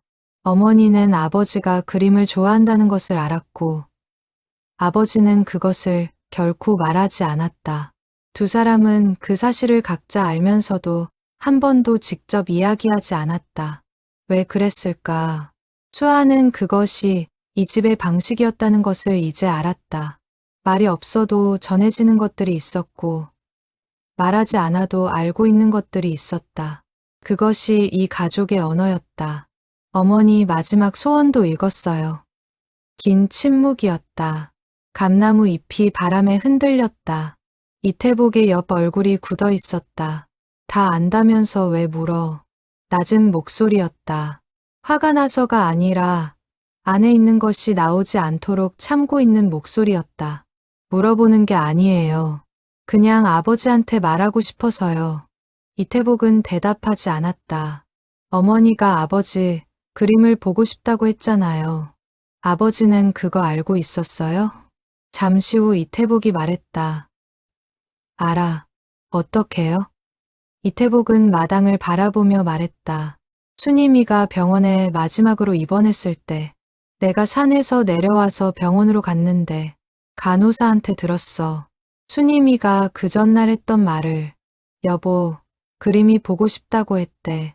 수아는 숨이 멈추는 것 같았다. 나는 그 말을 병원 복도에서 들었어. 들어가서 뭐라고 할지 몰랐어. 그냥 손만 잡고 있었어. 순임이는 이튿날 아침에 갔어. 마당이 조용했다. 감나무 잎이 바람에 흔들렸다가 멈추었다. 수아는 아버지 옆에서 오래 앉아 있었다. 민준이 걸어 나왔다. 두 사람을 바라보더니 조용히 이태복 옆에 앉았다. 세 사람이 마당을 바라보았다. 아무도 말하지 않았다. 말이 필요 없는 순간이었다. 가을 햇볕이 감나무 가지를 타고 마루 끝까지 내려왔다. 민준이 할아버지의 손을 작은 손으로 잡았다. 이태복이 손자의 손을 바라보았다. 작고 따뜻한 손이었다. 그 손을 쥐고 이태복은 오래 앉아 있었다. 이태복이 마당에서 돌아왔다. 수아가 마루 끝에 앉아 있었다. 민준이 그 옆에 앉아 스케치북을 펼쳤다. 이태복이 그 옆에 앉았다. 세 사람이 마루에 앉아 마당을 바라보았다. 아무도 말하지 않았다. 이태복이 말했다. 순임이 일기. 어디 있어? 수아는 잠깐 놀랐다. 아버지가 알고 있었어요? 어딘가에 있는 건 알았어. 읽어봤니? 읽었어요. 이태복은 고개를 끄덕였다. 말이 없었다. 수아가 말했다. 아버지, 어머니 마지막 말 들었을 때 어떠셨어요? 이태복은 한동안 마당을 보았다. 말을 못했어. 들어가서 손만 잡고 있었어. 그림 그려준다는 말을 해야 했는데 못했어. 수아는 눈물이 나오려는 것을 참았다. 그래도 괜찮아요. 아버지. 괜찮지 않아. 낮고 단호한 목소리였다. 괜찮지 않아. 그건 내가 결정할 수 없어. 순임이한테 그래도 괜찮냐고 물어볼 수 없으니까. 마당이 조용했다. 민준이 크레파스를 집어들었다. 천천히 무언가를 그리기 시작했다. 민준이 다 그린 그림을 할아버지 앞에 내밀었다. 마당이었다. 감나무가 있고 평상이 있고 그 위에 앉아 하늘을 보는 사람이 있었다. 혼자 앉아 하늘을 보는 사람. 이태복은 그것이 자신이라는 것을 알았다. 이태복은 마루 끝에 가만히 앉아 있었다. 민준이 옆에서 그림을 그렸다. 크레파스 소리가 났다. 그 소리가 이상하게 위로가 되었다. 말 없는 두 사람이 함께 있는 것만으로도 세 사람이 오래 앉아 있었다. 그것으로 충분했다. 말이 없어도. 감나무 아래서 작은 새 한 마리가 잠시 울다 날아갔다. 민준이 연필을 내려놓았다. 마당이 조용했다. 그날 저녁 식탁은 조용했다. 수아가 저녁을 만들었다. 시래기 된장국과 계란말이. 이태복이 좋아하는 것들이었다. 어릴 때 수아가 가끔 어머니 몰래 계란말이를 한 가득 먹어치우면 어머니가 혼내는 척하면서 더 붙여줬던 것이 생각났다. 민주는 밥을 먹다가 수저를 놓고 스케치북을 들었다. 수아가 말하려다 참았다. 오늘은 그냥 두기로 했다. 이태복이 먹으면서 한번 민준을 보았다. 아이가 그림을 그리는 것을 보았다. 뭔가를 물으려다 그냥 국을 마셨다. 밥을 마친 뒤 수아가 설거지를 하는 동안 이태복은 마루에 앉아 있었다. 민준이 그림을 그리다가 이태복 쪽으로 스케치북을 밀었다. 이태복이 고개를 숙여 보았다. 어두운 산이었다. 산 속에 오두막 같은 건물. 그 안에 불빛이 하나 있었다. 창문으로 새어나오는 따뜻한 노란빛. 주변은 어둡고 그 빛만 밝았다. 이태복은 그 그림을 보면서 관측소를 떠올렸다. 밤 관측이 있었다. 새벽 2시에 일어나서 기기를 점검하고 바람의 방향을 재고 기록을 남겼다. 그 작업이 끝나면 이태복은 가끔 창밖을 보았다. 산 아래는 아무것도 보이지 않았다. 그냥 어둠. 멀리 마을 쪽에 작은 불빛이 있었다. 그 불빛이 이 집이었다. 수님이 있는 집이었다. 이태복은 그걸 알았다. 그 불빛이 정확히 어디인지는 알 수 없었지만 마을 쪽 방향이 저 불빛이라는 것을 알았다. 밤에 혼자 산 위에서 그 불빛을 볼 때마다 이태복은 뭔가를 그리고 싶었다. 종이가 없었다. 붓이 없었다. 그러면 마음속으로 그렸다. 저 불빛을, 어둠 속에서 홀로 따뜻한 저 빛을, 민준이 그 장면을 그렸다. 이태복은 스케치북을 아이에게 돌려주었다. 어떻게 알아? 혼잣말 같은 것이었다. 아이에게 물은 것인지, 스스로에게 물은 것인지. 민주는 스케치북을 받아 새 페이지를 펼쳤다. 그리고 크레파스를 고르기 시작했다. 수아가 설거지를 마치고 나왔다. 마루에 두 사람이 앉아 있었다. 이태복이 다리를 펴고 기둥에 등을 기댔고 민준이 그 옆에서 그림을 그리고 있었다. 수아는 그 옆에 앉았다. 아버지. 응, 제가 어릴 때 아버지 많이 보고 싶었어요. 이태복이 수아를 보았다. 알아. 알면서 왜 그렇게 안 내려오셨어요? 오래된 원망이었다. 수아도 이것을 이렇게 직접 말한 것은 처음이었다. 이태복도 처음 듣는 것처럼 잠깐 눈이 커졌다가 다시 원래대로 돌아갔다. 일이 있었어. 아버지한테 일이 아버지한테 더 중요했잖아요. 이태복은 마당을 보았다. 일이 중요한 게 아니었어. 가야 하는 일이었어. 선택이 아니었어. 당시에는 선택이었을 수도 있잖아요. 이태복이 잠시 말을 하지 않았다. 그러더니 말했다. 어렸을 때 그림을 그리고 싶었어. 서울 가서 배우고 싶었어. 못 갔어. 집안이 그러지 못했어. 그 다음에 결혼하고 수아 생기고 그때도 선택이 있었지. 수님이한테 그림 배우러 가겠다고 할 수 있었어. 그런데 그러지 않았어. 선택처럼 안 보이는 선택들이 있어. 돌아보면 전부 선택이었는데 그때는 선택이라고 생각을 못하는 것들이. 수아는 그 말을 듣고 한동안 있었다. 아버지는 후회해요. 이태복이 짧게 웃었다. 웃음이라기보다는 숨을 짧게 내뱉는 것이었다. 그림을 포기한 것은 안 후회해. 수아 있었고 수님이 있었고 그림 없이도 살았어. 그런데 수님이한테 하지 못한 것들, 보여주지 못한 것들, 그건 후회해. 수아는 눈물이 차오르는 것을 느꼈다. 아버지. 응, 그림 다시 그려도 돼요. 늦은 거 아니에요. 이태복은 대답하지 않았다. 마당 끝 어둠을 바라보았다. 민준이 그림을 그리다가 고개를 들었다. 이태복을 보았다. 그 눈이 이상하게 선명했다. 어두운 마루에서 아이의 눈만 반짝거리는 것 같았다. 이태복은 대답하지 않았다. 마당 끝 어둠을 바라보았다. 수아가 말했다. 아버지. 응, 제가 어릴 때 아버지 많이 보고 싶었어요. 이태복은 마당을 보았다. 감나무가 바람에 흔들렸다. 알아. 알면서 왜 그렇게 안 내려오셨어요? 한 달에 한 번씩 내려오셨는데 이틀이면 다시 올라가셨잖아요. 그 이틀을 기다렸어요. 일이 있었어. 일이 중요해서요. 이태복은 잠시 말이 없었다. 그러다 이쪽을 보았다. 일이 중요한 게 아니었어. 가야 하는 일이었어. 선택이 아니었어. 당시에는 선택일 수도 있었잖아요. 이태복이 수아를 보았다. 오래 보았다. 선택처럼 안 보이는 선택들이 있어.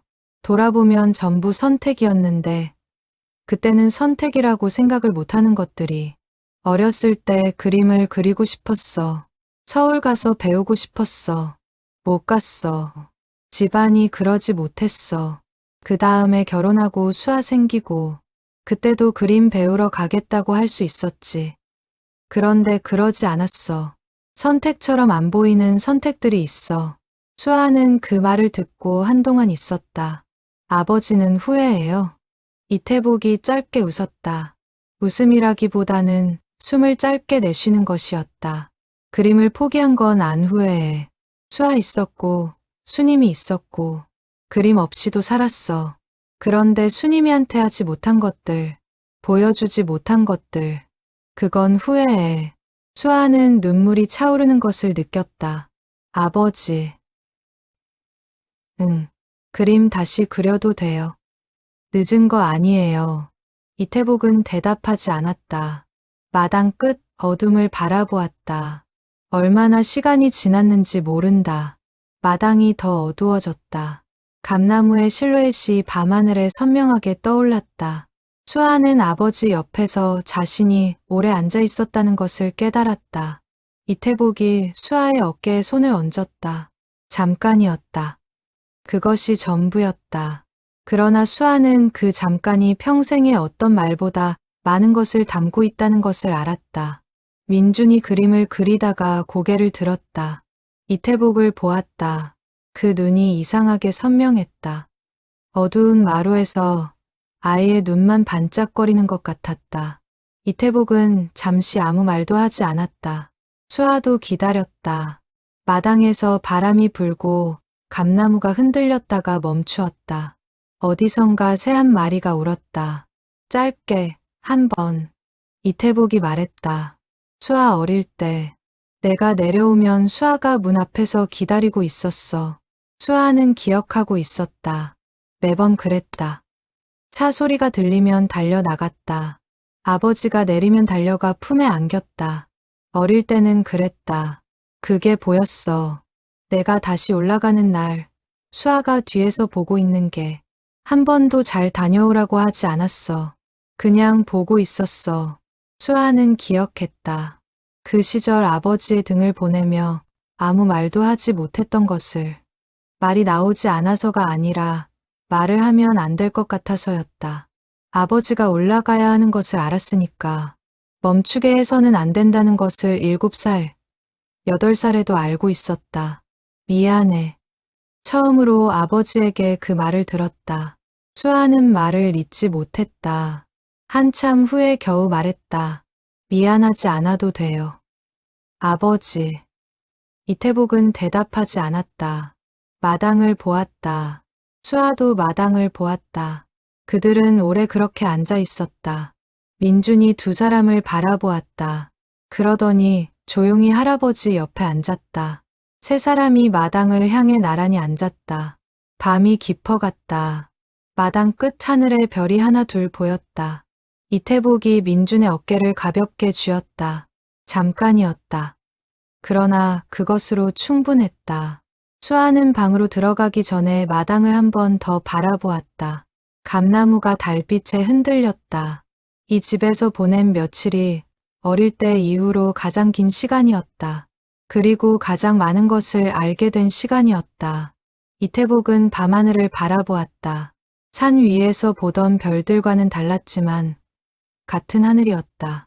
수아는 그날 밤 어머니 생각을 많이 했다.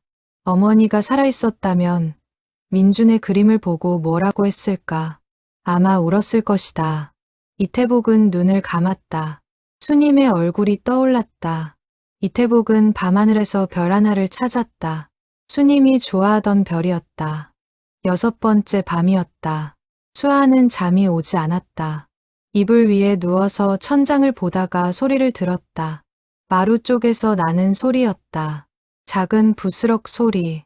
수아는 일어나서 방문을 열었다. 민준이었다.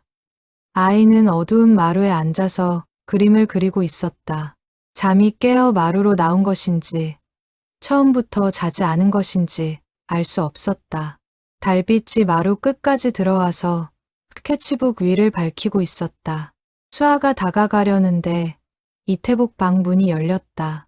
이태복도 잠을 못 이루고 나온 것이었다. 두 사람이 마루에서 마주쳤다. 이태복이 민준을 보았다. 수아를 보았다. 셋이 마루에 앉았다. 이태복과 수아가 민준 양옆에. 민준은 그림을 계속 그렸다. 크레파스 선들이 달빛 아래서 움직였다. 민준이 마침내 붓을 멈추었다. 그림을 이태복 쪽으로 내밀었다. 이태복이 그림을 받았다. 달빛이 충분하지 않아서 수아가 핸드폰 불을 켰다. 불빛 아래 그림이 드러났다. 밤하늘이었다. 별이 많은 밤하늘. 그 아래 두 사람이 서 있었다. 나란히 서로를 향하지 않고 같은 방향을 향해 서 있었다. 두 사람은 손을 잡고 있었다. 한 사람은 크고 한 사람은 아담했다. 이태복의 손에서 스케치북이 떨어질 뻔했다. 수아가 받쳐주었다. 이태복을 보았다. 노인의 눈가가 붉어지고 있었다. 아버지? 이태복은 대답하지 않았다. 그림에서 눈을 떼지 않았다. 별이 많은 밤하늘. 두 사람이 손을 잡고 하늘을 바라보는 그 장면이 있었다. 22년 전이었다. 수님이 항암 치료 첫 회를 시작하기 전날 밤이었다. 이태복이 산에서 내려와 있었다. 저녁을 먹고 둘이 마당에 나왔다. 가을이 끝나갈 무렵이었다. 바람이 차고 별이 많았다. 이태복이 먼저 하늘을 보았다. 수님이 옆에 섰다. 수님이 먼저 손을 잡았다. 이태복은 손을 잡힌 채로 하늘을 보았다. 수님도 하늘을 보았다. 두 사람은 아무 말도 하지 않았다. 오래 서 있었다. 내일이면 무서운 치료가 시작된다는 것을 둘 다 알았다. 앞으로의 일이 두렵다는 것도 알았다. 그런데 그 순간 이태복은 그냥 그 손이 따뜻했다. 그것이 전부였다. 별이 많았고 바람이 차고 수님의 손이 따뜻했다. 그것이 마지막으로 나눈 온전한 순간이었다. 이태복은 그림을 가슴에 안았다. 수아는 아버지가 우는 것을 처음 보았다. 아버지 이태복은 살아오면서 단 한 번도 우는 것을 보여준 적이 없었다. 어머니 장례식 때도 이태복은 울지 않았다. 수아가 평생 단 한 번도 보지 못한 것이었다. 지금 노인의 눈에서 눈물이 한 줄 흘렀다. 소리가 없었다. 그냥 천천히 주름진 볼을 타고 민준이 이태복을 바라보았다. 그러더니 조용히 일어나서 이태복 앞에 섰다. 작은 손을 뻗어 노인의 손등 위에 얹었다. 아무 말도 하지 않았다. 그냥 손을 얹었다. 이태복이 민준을 내려다보았다. 고마워. 단 두 글자였다. 그러나 그 안에 들어있는 것이 두 글자가 아니었다. 평생 쌓아온 후회와 그것을 다 알아주는 사람이 있다는 것에 대한 감사가 담겨 있었다. 민준은 대답하지 않았다. 그런데 이상한 일이 일어났다. 민준이 이태복을 안았다. 앞으로 걸어가서 팔을 벌리고 이태복의 허리를 안았다. 이태복이 놀라서 굳었다. 수아도 놀랐다. 민준이 누군가를 먼저 안는 것을 수아는 본 기억이 없었다. 심지어 수아에게도 손을 먼저 내밀지 않는 아이였다. 이태복은 잠시 그 자세 그대로 있었다. 그러더니 천천히 팔을 내려 손자를 안았다. 달빛이 두 사람 위로 내려앉았다. 수아는 그 장면을 말없이 바라보았다. 눈물이 뺨을 타고 흘렀다. 소리를 내지 않으려고 입술을 꼭 다물었다. 마당에서 바람이 불었다. 감나무가 흔들렸다. 밤이 깊고 조용했다. 세 사람이 그 안에 있었다. 이태복이 잠시 그 자세 그대로 있었다. 그러더니 천천히 팔을 내려 손자를 안았다. 달빛이 두 사람 위로 내려앉았다. 수아는 그 장면을 말없이 바라보았다. 눈물이 뺨을 타고 흘렀다. 소리를 내지 않으려고 입술을 꼭 다물었다. 마당에서 바람이 불었다. 감나무가 흔들렸다. 밤이 깊고 조용했다. 세 사람이 그 안에 있었다. 이태복이 손자의 머리에 손을 얹었다. 오래된 손이었다. 32년 동안 기계를 다루고 바람을 재던 손. 그 손이 아이의 머리 위에 놓였다. 이태복은 아무 말도 하지 않았다. 다만 그 자세를 오래 유지했다. 민주는 할아버지 가슴 안에서 눈을 감지 않았다. 눈을 뜨고 어둠을 바라보고 있었다. 그림 속의 두 사람은 손을 잡고 하늘을 바라보고 있었다. 별이 많은 밤하늘 아래 지금 이 마루에서 일어나고 있는 그 장면과 똑같았다. 수아는 그 질문이 사실은 중요하지 않다는 것을 알았다. 중요한 것은 지금 이 순간이었다. 이태복이 고마워라고 했다. 단 두 글자. 그 안에 평생 쌓아온 후회와 그것을 다 알아주는 사람이 있다는 것에 대한 감사가 담겨 있었다. 민주는 대답하지 않았다. 그러나 더 꼭 안겼다. 그렇게 한참을 있었다. 수아는 그 자리에 서서 움직이지 않았다. 방해하고 싶지 않았다. 이 순간이 그 자체로 완전하다는 것을 알았다. 말이 없는 두 사람이 오래된 집의 마루에서 달빛 아래 앉고 있었다. 어머니 수님이 떠올랐다. 수님이 마지막으로 원했던 것. 아버지의 그림을 보고 싶다던 그 마음. 그 소원은 이루어지지 못한 줄 알았다. 그러나 지금 이 아이가 이 집에 왔고 아버지의 손이 다시 무언가를 향해 뻗어나가려 하고 있었다. 마당에서 바람이 불었다. 감나무가 흔들렸다. 밤이 깊고 조용했다. 달빛 아래 세 사람이 있었다. 이태복과 민준이 마루에 앉아있고 수아가 그 옆에 서 있었다. 아무도 말하지 않았다. 바람도 잠시 멎었다. 마당의 감나무가 조용했다. 수아는 그 순간을 오래 기억하게 될 것이라는 것을 알았다. 어머니가 돌아가신 날 밤도, 민준이 말을 잊은 날도, 아버지에게 처음으로 미안하다는 말을 들은 날도, 그 모든 날들이 이 집에 쌓여 있었다. 그리고 이 밤이 그 위에 하나 더 놓였다. 말 없는 할아버지와 말 없는 손자. 그들이 나눈 것은 말이 아니었다. 그림이었다. 그리고 지금 이 순간은 그것도 아니었다.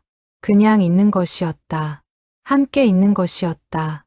이태복이 민준의 등을 천천히 쓸어주었다. 규칙적이고 조용한 동작이었다. 마당을 쓸 때의 그 동작과 같았다. 민준은 눈을 감지 않았다. 그러나 몸의 긴장이 풀렸다. 수아는 그것을 보았다. 이 아이가 이 할아버지 곁에서 안정을 느끼고 있었다. 말을 못해도 서로를 잘 모르는 사이여도 그냥 이렇게 있는 것이 이 아이에게 안정이 되었다. 그것이 어쩌면 이 집이 이 아이에게 필요했던 것인지도 모른다고 수아는 생각했다. 마당에서 바람이 다시 불기 시작했다. 감나무가 흔들렸다. 밤이 깊어갔다. 수아는 마루 끝에 앉았다. 이태복이 이리 와라고 했다. 수아가 다가가 앉았다. 세 사람이 마루에 나란히 앉았다. 이태복과 수아 사이에 민준이 있었다. 아무도 말하지 않았다. 달빛이 마루를 가득 채웠다. 감나무 그림자가 마당에 길게 뻗어 있었다. 밤이 깊었지만 추운 것을 느끼지 못했다. 세 사람이 마루에 앉아 그냥 있었다. 이것이 이 집이 가진 것이었다. 말이 없어도 함께 있을 수 있는 능력. 침묵이 불편하지 않은 공간. 말하지 않아도 그냥 있으면 되는 시간. 수아는 어릴 때 이 집이 답답하다고 생각했다. 아버지는 말이 없었고 어머니는 노랫소리로 그 침묵을 채웠다. 수아는 더 많은 말을 원했다.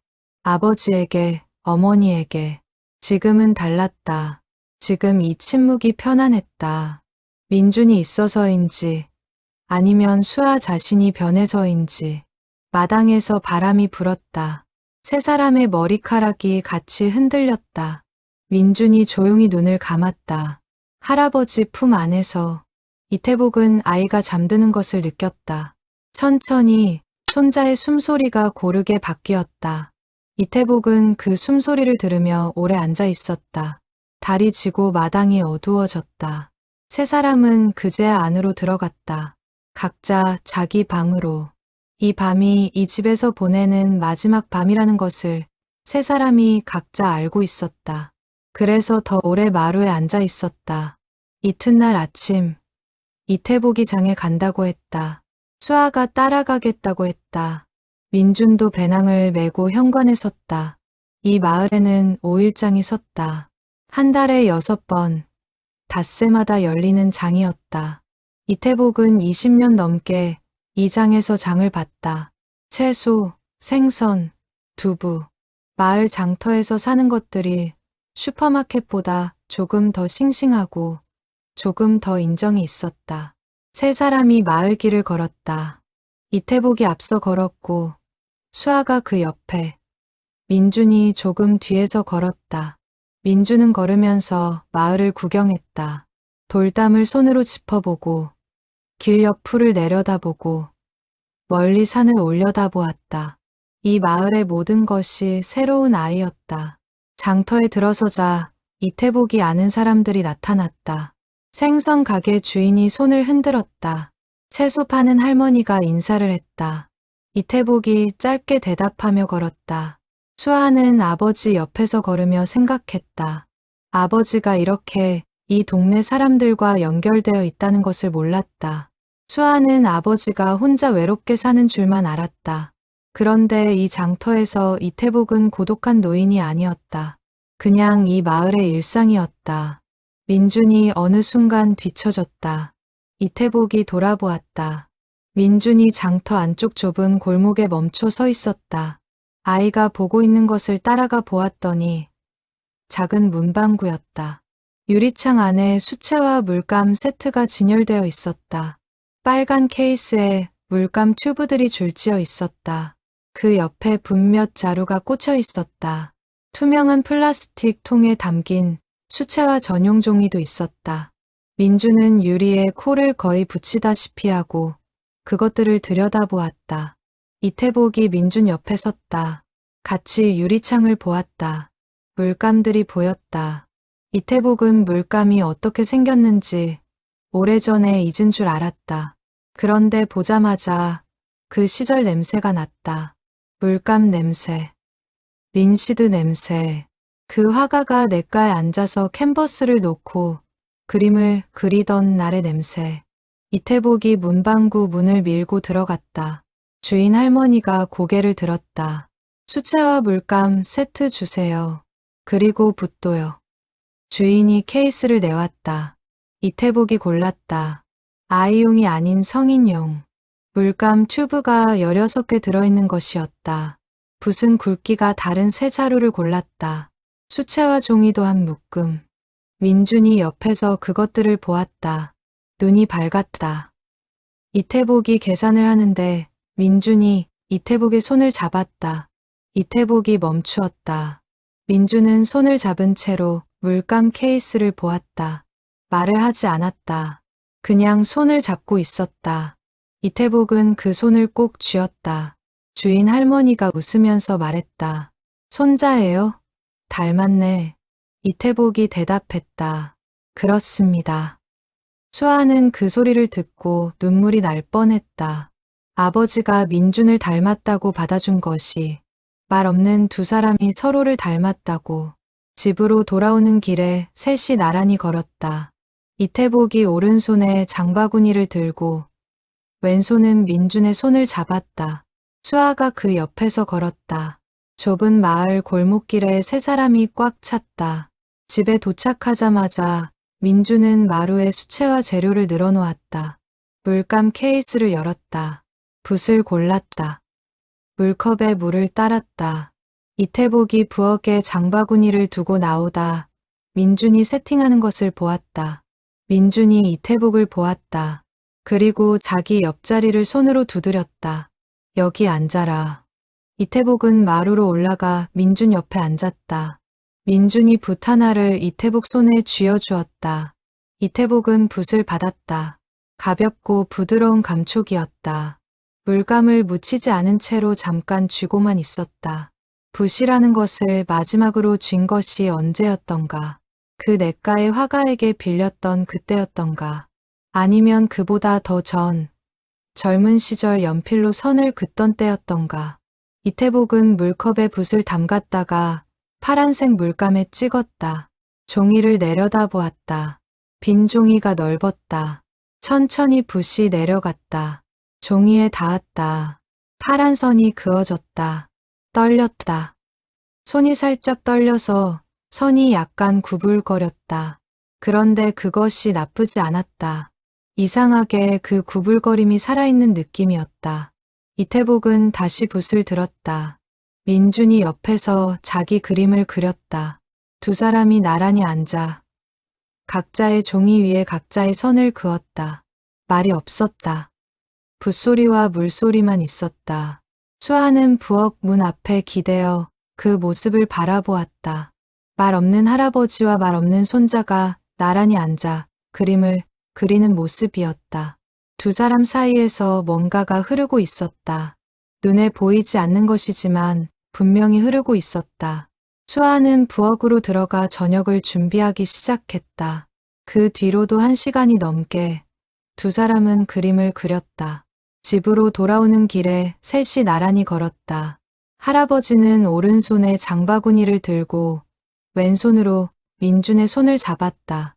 수아는 그 옆에서 함께 걸었다. 강원도 산골의 가을은 도시와 달랐다. 낮에도 공기가 맑고 차가웠다. 먼 산이 선명하게 보였다. 길 옆으로 마른 풀들이 바람에 흔들렸다. 이런 길을 민준이 처음 걷는 것이었다. 아이는 걸으면서 주변을 두리번거렸다. 담을 손으로 짚어보고 길 옆풀을 내려다보고 멀리 산을 올려다보았다. 이 모든 것이 새로웠다. 수아는 그런 민준을 보면서 아이가 이 마을을 마음속에 새기고 있다는 것을 느꼈다. 수아는 말이 적은 가족에서 자랐다. 아버지도 어머니도 말이 많지 않았는데 이렇게 말 없이 전해지는 것들이 있다는 것을 이 집에 와서 다시 깨달았다. 민준을 보면서 더욱 그런 생각이 들었다. 아이는 한마디도 하지 않았지만 그림을 통해 이 집에 무언가를 전해주었고 닫혀있던 것을 열었으며 할아버지가 혼자 안고 있던 것을 꺼내게 했다. 집으로 돌아와 저녁이 되었다. 이태복이 민준 옆에 앉아 붓을 들었다. 50년 만에 처음으로 붓을 쥔 것이었다. 수채화 물감 상자를 열었다. 새 것이었다. 팔레트에 파란색 물감을 짰다. 붓에 물을 묻혔다. 손이 조금 떨렸다. 이태복은 그것을 느꼈다. 하지만 멈추지 않았다. 붓을 종이에 댔다. 파란 선 하나가 종이 위로 번졌다. 가늘고 떨리는 선이었다. 그것이 살아있는 느낌이었다. 이태복의 손이 다시 움직였다. 두 번째 선, 세 번째 선. 손이 조금씩 덜 떨렸다. 민준이 옆에서 자기 그림을 그렸다. 두 사람은 아무 말도 하지 않고 각자의 종이 위에 선을 그었다.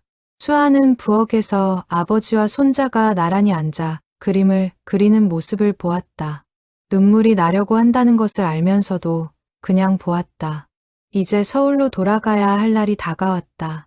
수아는 부엌 창문으로 마루를 바라보았다. 아버지와 민준이 나란히 앉아 그림을 그리고 있었다. 한 사람은 붓을 쥐고 한 사람은 크레파스를 쥐었다. 같은 방향을 향해 고개를 숙이고 있었다. 둘 다 말이 없었다. 수아는 설거지를 멈추었다. 아버지가 그림을 그리는 것을 본 것은 이번이 처음이었다. 아버지의 손이 붓을 들고 물감을 종이에 닿게 하는 것을 보았다. 그것이 평범한 장면이 아니라는 것을 알았다. 50년 만의 일이라는 것을. 손이 떨렸다. 이태복의 선이 약간 흔들렸다. 그래도 멈추지 않았다. 한 획, 두 획, 파란색이 번졌다. 그 위에 갈색이 얹혔다. 이태복이 붓을 물통에 넣었다가 꺼내어 노란색을 묻혔다. 그것을 보면서 수아는 어머니가 그것을 보고 싶다고 했던 것을 떠올렸다. 마지막 소원. 이 손이 붓을 쥐고 종이 위에서 살아 움직이는 것. 그것이 지금 일어나고 있었다. 서울로 돌아가야 할 날이 다가온 것을 알면서도 발이 떨어지지 않았다. 수아는 부엌에서 설거지를 하면서 생각했다. 다음 달에도 내려올 것이다. 그 다음 달에도. 아버지가 그림을 그리는 것을 보고 싶었다. 민준이 할아버지 옆에 앉아 같이 그리는 것을 보고 싶었다. 그것이 이제 가능했다. 이제 가야 할 날이었다. 수아가 짐을 쌌다. 민준도 자기 배낭을 챙겼다. 크레파스 상자, 스케치북, 그 안에 이 집에서 그린 그림들이 있었다. 할아버지 집의 기억이 담긴 것들이. 이태복은 대문까지 배웅했다. 아무 말 없이. 그것이 이태복의 방식이었다. 짐을 싸면서 수아는 다음에 올 때는 더 오래 있어야겠다고 생각했다. 며칠이 아니라 더 길게. 아버지 곁에 더 오래. 수아가 서울로 떠나야 하는 날이 왔다. 아침부터 날이 맑았다. 감나무가 이른 햇볕을 받아 주황빛 감들이 환하게 빛났다. 마당 구석의 장독대 뚜껑에 이슬이 맺혀 있었다. 이태복은 새벽같이 일어나 마당을 쓸었다. 수아가 눈을 떠 창문으로 내다보았을 때 이태복은 빗자루를 들고 마당 구석구석을 쓸고 있었다. 아침밥을 먹었다. 이태복이 끓인 된장찌개였다. 민준이 밥을 잘 먹었다. 이 집에 와서 민준이 밥을 잘 먹기 시작한 것을 수아는 모르지 않았다. 서울에서는 밥상에 오래 앉아있지 않던 아이였는데 여기서는 천천히 먹었다. 서두르지 않고. 식사가 끝나고 수아는 짐을 꾸렸다. 이태복이 방 앞에 서서 수아가 짐 싸는 것을 보았다. 아버지 도움이 필요하신 거 있으면 전화해요. 괜찮아. 허리는 좀 어때요? 나았어. 나았으면 병원 가서 확인하세요. 알아. 짧은 대화들이었다. 그러나 수아는 이번에 그 짧은 대화들이 달리 들렸다. 아버지의 말이 짧은 것이 외면이 아니라는 것을 알았다. 아버지는 원래 그런 사람이었고 그 짧음 안에 긴 무언가가 들어있다는 것을 이번 일주일 동안 다시 알았다. 짐을 다 쌌다. 수아가 마루로 나오니 민준이 그림을 그리고 있었다. 아침부터 시작한 그림이었다. 이번에는 수채화였다. 며칠 전 할아버지와 장에서 사온 물감을 꺼내 놓고 붓에 물을 적셔 그리고 있었다. 민준아, 다 됐어. 이제 가야 해. 민준은 붓을 내려놓지 않았다. 민준아. 아이가 고개를 들어 엄마를 보았다. 잠깐만이라는 눈빛이었다. 더 그려야 한다는. 수아는 손목시계를 보다가 앉았다. 좋아. 다 될 때까지 기다리겠다는 자세로. 이태복이 마루로 나왔다. 민준이 그림 그리는 것을 보더니 옆에 앉았다. 조금 지나서 민준이 붓을 내려놓았다. 종이 위에 수채화가 아직 촉촉하게 빛났다. 이태복이 그림을 들여다보았다. 집이 있었다. 오래된 기와집이었다. 마당에 감나무가 있었다. 대문 옆에 장독대가 있었다. 집 마루에 두 사람이 나란히 앉아 있었다. 한 사람은 크고 한 사람은 작았다. 두 사람이 각자 종이를 앞에 두고 그림을 그리고 있었다. 이 집이었다. 이태복과 민준이었다. 이태복은 그림을 보다가 말을 하지 않았다. 오래 보았다. 파란 하늘이 감나무 꼭대기 위로 넓게 그려져 있었다. 노란 감들이 촉촉한 물감으로 빛났다. 마루에 앉은 두 사람 중 큰 사람의 손에 붓이 들려 있었다. 이태복의 눈가가 붉어졌다. 민준이 그림을 이태복에게 건넸다. 이태복이 받았다. 할아버지. 목소리가 들렸다. 수아가 먼저 굳었다. 이태복도 천천히 고개를 들었다. 민준이었다. 아이의 입에서 말이 나왔다. 할아버지, 나 다음에 또 와도 돼? 수아의 눈에서 눈물이 터졌다. 소리가 나왔다. 참으려 했는데 나왔다. 어깨가 흔들렸다. 민준이 말을 했다. 자발적으로, 제 의지로 문장을 완성해서, 이 집에서, 이 사람 앞에서. 이태복의 표정이 무너졌다. 아주 천천히, 오랫동안 단단하게 굳어있던 것이 조금씩 눈가에서부터. 노인이 팔을 뻗었다. 민준이 걸어가서 이태복 품에 안겼다. 이태복이 손자를 꼭 안았다. 아이의 머리 위에 노인의 손이 얹혔다. 이태복이 말했다. 그래, 한 글자였다. 그러나 그 안에 50년이 있었다. 포기했던 꿈이 있었다. 보여주지 못했던 그림이 있었다. 마지막 소원을 들어주지 못했던 후회가 있었다. 그리고 그 모든 것 너머에 이제야 시작되는 무언가가 있었다.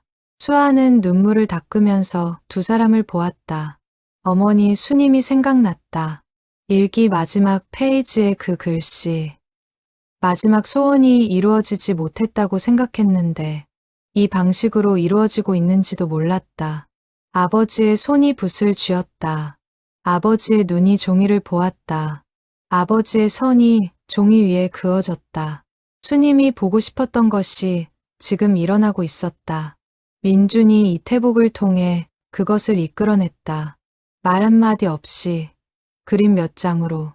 아버지, 우리 다음 달에 또 올게요. 이태복이 수아를 보았다. 고개를 끄덕였다. 그래. 차에 짐을 실었다. 민준이 배낭을 메었다.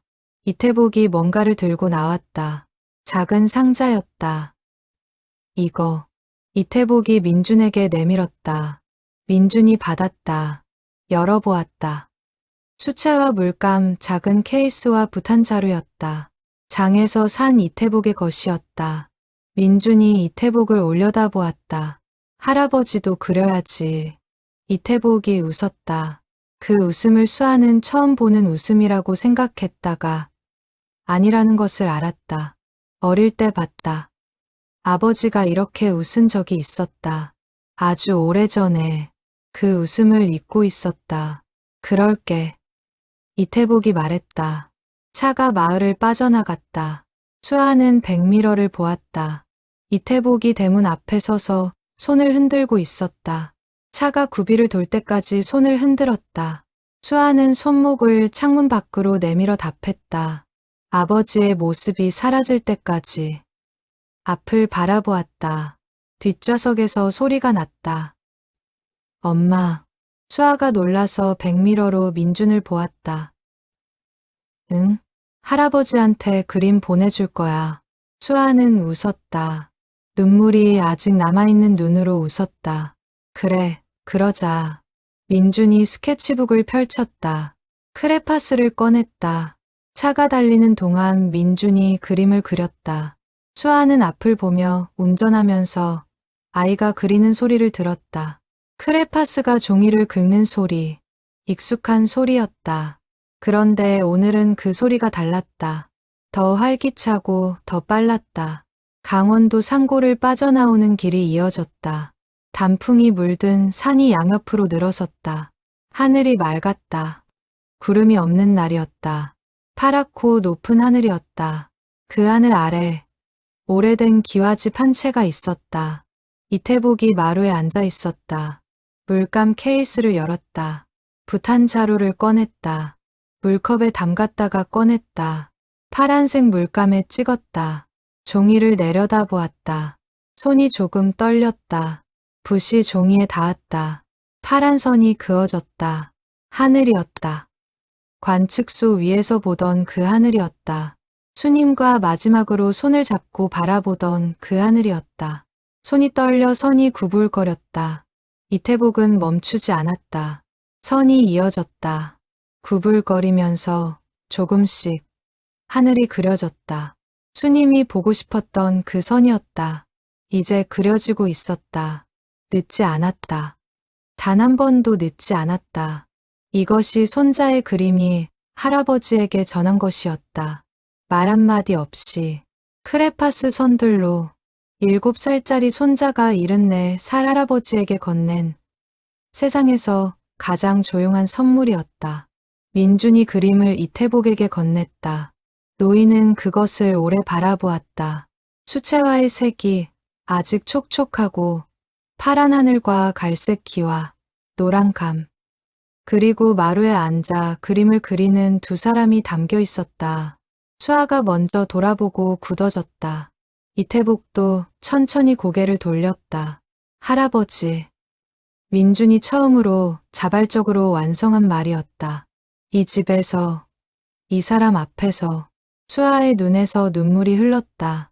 이태복의 눈가가 붉어졌다. 노인이 손자를 끌어당겼다. 민준이 할아버지 가슴 안으로 파고들었다.